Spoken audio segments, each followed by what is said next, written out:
This video I'm thinking about because nobody else could, or maybe it's nobody else would. Why I love being a pediatric dentist, why I love doing orthodontics for my pediatric patients, and why I love the way I feel when I go home at the end of the day having worked with them.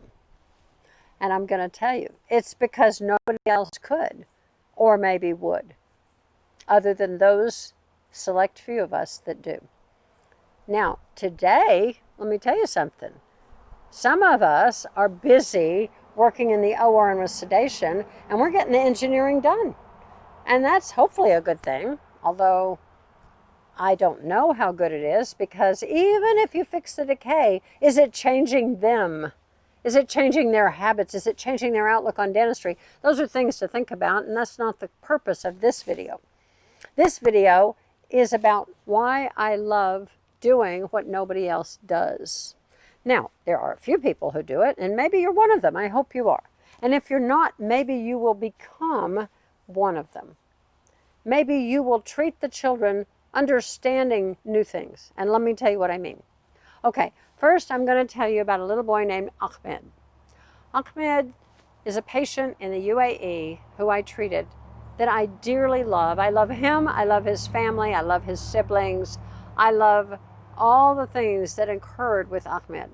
And it's interesting because he was one of the tougher kids in a way that I treated. Not because his behavior was bad, no. Not because he was difficult to manage in the chair, no. But because Ahmed came in not really at age maybe 7, 8, 9, not really having any interest in being a dental patient. And his dad was so completely trusting of me that it warmed my heart every single time I saw him and in between. He wanted me to take care of his precious boy. And does he love his children beyond the moon?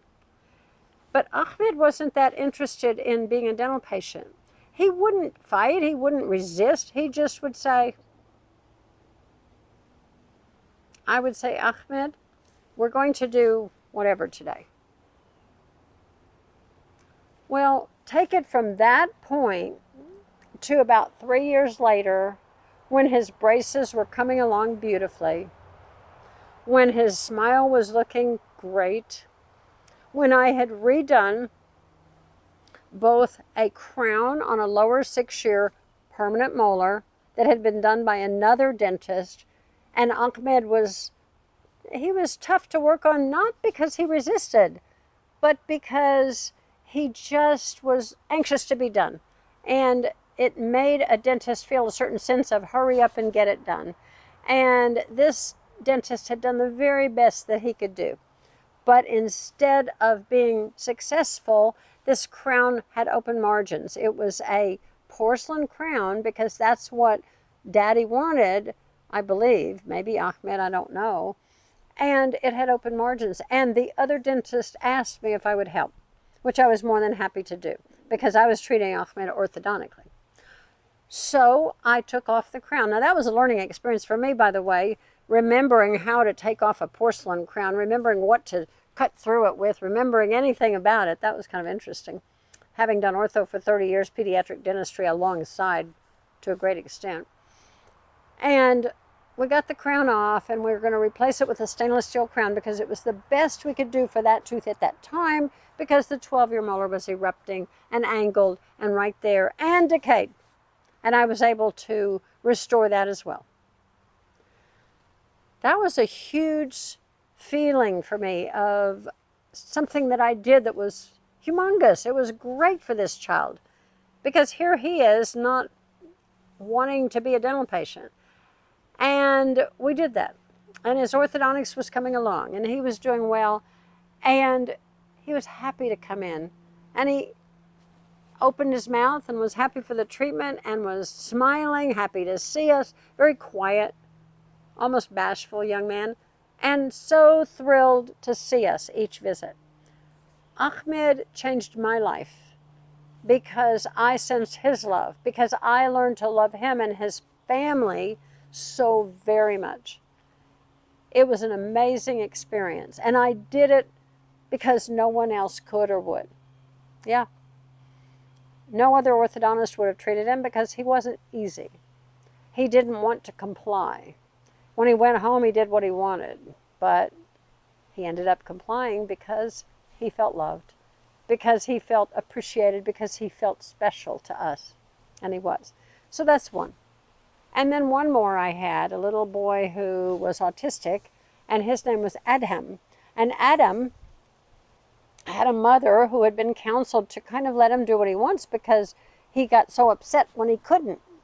And I'll make this a very short story because there are so many details I could share, but Adam was a child who came in at first, and Mom and I, we discussed the cuddle coat, the papoose, because he was not safe not being cuddled up and protected because of his desire to resist and his basic fear of the whole thing and his autism overlay of not understanding and being used to getting what he wanted to feel safe.